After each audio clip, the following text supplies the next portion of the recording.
first thought that pierced my soul that night was, how many of my loved ones have I killed? The evening of November 4, 2017 is forever etched in my memory. I was in Ranchi visiting my family. With the ever-curious and hyperactive family that I'm born in, it doesn't take time for a chai pe charcha, like a casual conversation, to convert into a plan. Excitement filled the air as we made a spontaneous plan to visit Netherhat. It was dark, so with caution, we proceeded on the drive. I was on the driver's seat. Suddenly, a sharp turn emerged, catching me totally off guard. Brakes screeched, car veered off, crashing into a tree, doing full 720-degree roll, and finally landing into a 15-feet deep ditch. Unlike how they show in movies, like these moments are spread out over a few seconds, sometimes even minutes, and it allows for some heroic acts to be performed. In reality, the entire double roll of the car happened in less than 500 milliseconds. When I regained my consciousness, I was frantically looking around to see if there is any sign of life, anybody's moving, speaking, breathing, anything. And first thought that crossed my mind, how many of my loved ones have I killed? Miraculously, we emerged battered but alive. Moments later, another part of my mind was trying to pull me into weaker moments where I was trying to disown the consequences of my action. I found myself finding a fault of the misplaced tree, of the sharpness of the turn, of the missing reflector on the road, of the missing GPS stand, the rain, everything that was outside of me. Thanks to my years of practice of accountability, that it came to my rescue from a short-lived state of denial to pivotal moment of acceptance and growth. Hi, I'm Sourav Sachin, father of two, an entrepreneur, a coder, and an eternal learner. And today I'm here to share those learnings and practices with you. How about a quick poll to get started? Yeah? How many of you have ever been embarrassed in life, ever? Okay, those who didn't raise their hands, I can safely assume they're too embarrassed to raise their hands too, yeah? Okay, so next quick question is, have you been in a situation where you asked for an update and you're totally caught unaware? And the feeling is very mixed, yeah? Feeling is very mixed. Like, am I embarrassed or am I angry, right? How many? Well, almost everyone, right? So ladies and gentlemen, if you put the learnings of this talk into practices of your life, you will say goodbye to embarrassment for a good part of situations that you handle. Now, my father taught me about 4 stages of learning. They are Shravan, Manan, Chintan, and Acharan. So Shravan means to hear, Manan is to understand, Chintan is to contemplate, and Acharan is to practice. In this talk, we'll go through the first 2 stages. And for the third one, which is to contemplate, you have to apply, you have to imagine how to apply the learnings of this talk into the past, future, and other imaginary situations and see how the handling gets easier. So, how many of you know this ship? An easy one, yeah? Okay, so this is my favorite example of ship in troubled water, and we'll deal with that. Now, we know Titanic met the unfortunate fate. So whom would you hold answerable? That's the question. Would it be, how about Jack and Rose? Yeah? Or maybe the ship manufacturer, the captain, or the god? Okay, that was easy. Yeah, okay, so that's captain. So our term for this role, we'll use the term accountable for it, or simply put, A. Okay, so the person who's accountable, all buck stops at that person. Okay, so now you cannot give any stories or excuses or blames. You only have to give precise answers.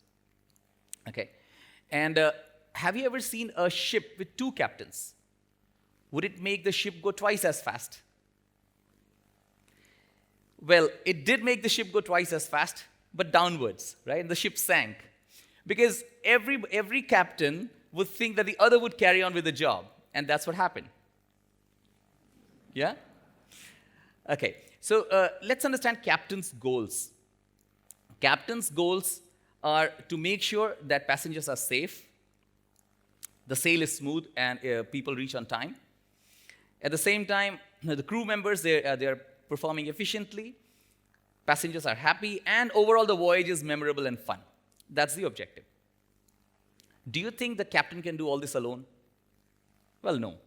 So captain needs to delegate to other direct reportees. And the direct reportees will further delegate different tasks to other reportees.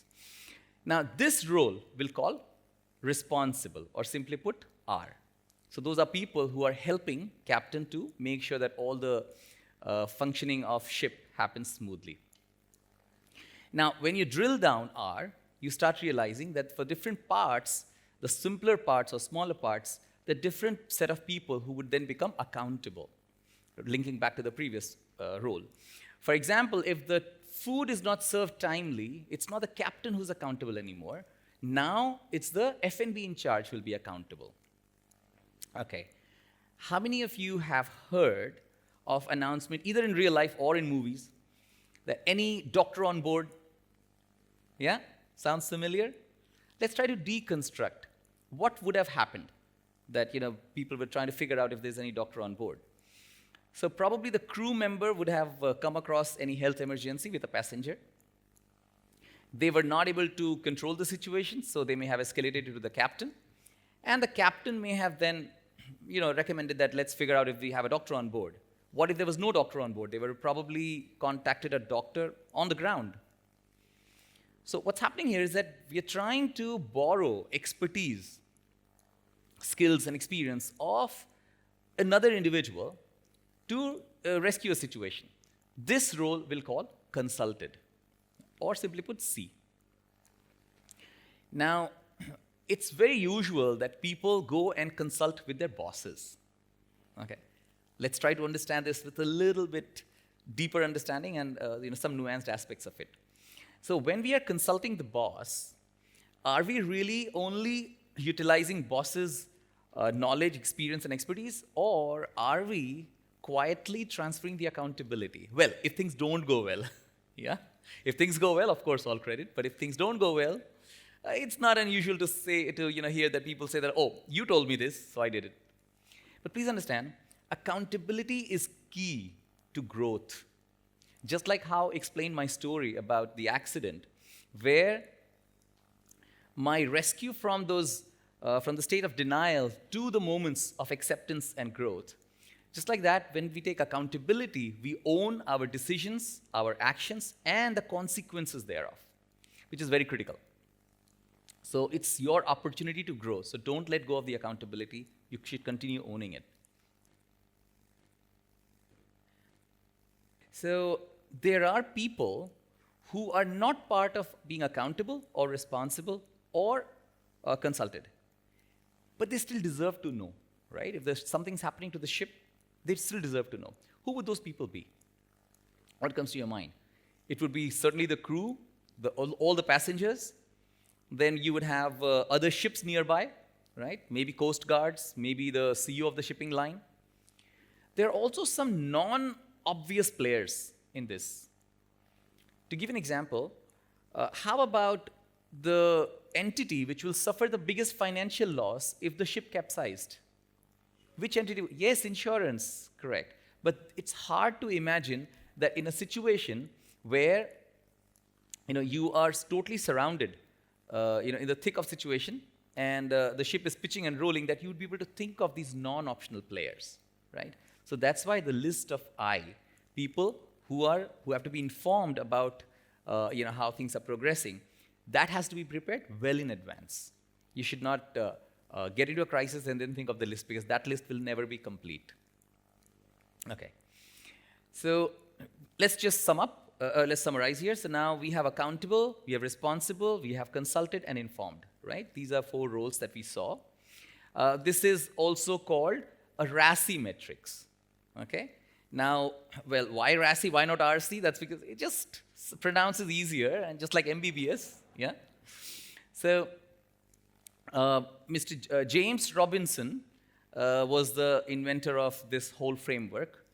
He invented this in 1970. And I have utilized this at multiple places and received great results. I really wish that every family teaches these systems and these frameworks to every child. So let me give you an example of another interesting topic which is closely linked. It just plays out pretty well with this context. So pardon me for being slightly stereotypical here. Let's just go with the flow. So there's a husband who's working on some office stuff, and the wife is making smoothie, okay? And she asks that, can you go and get ice cream for me? I need ice cream brick. So husband leaves the work, goes, gets the ice cream, and the wife later on comes and witnesses something. She sees this. Oops. How do you think she would have responded, right? Probably this, yeah? So now, what went wrong here? Yeah? What went wrong is that the definition of done was not very clear. Any party could have asked, what was the definition of done? What do we call the task to be completed? So this is another very important concept that we need to know. We call it DOD, definition of done. If she had just mentioned that, okay, get the ice cream and put it in the fridge, that would have been cool. Or if he would have asked that, where do you want me to place it? That also could have solved the problem.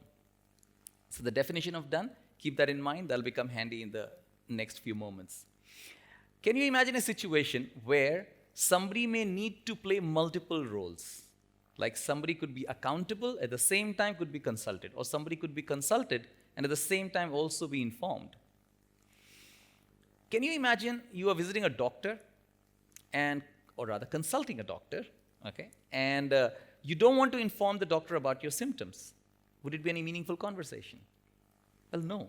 If you're consulting someone, means you're picking up on the intelligence, on the skills and expertise of that person. So you cannot not inform that person. You have to inform before you can consult. Similarly, if somebody is responsible, of course, that person will utilize his or her own intelligence and skills and expertise.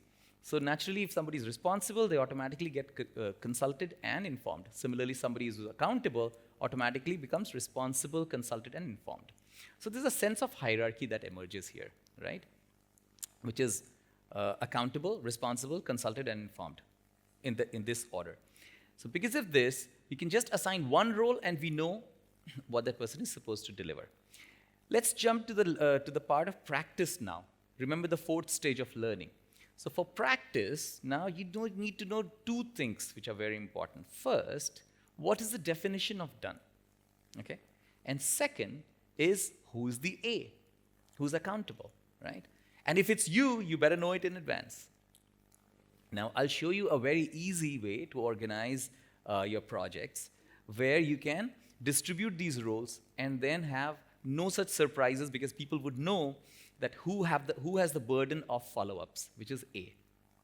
So here's a chart which illustrates that on left-hand side you have different tasks, and on the top you have different people who would have different roles. You'll see that A will be with only one person. We discussed you cannot have two captains to a ship, right? So accountability has to be unshared. So you'll have one and only one A in each row.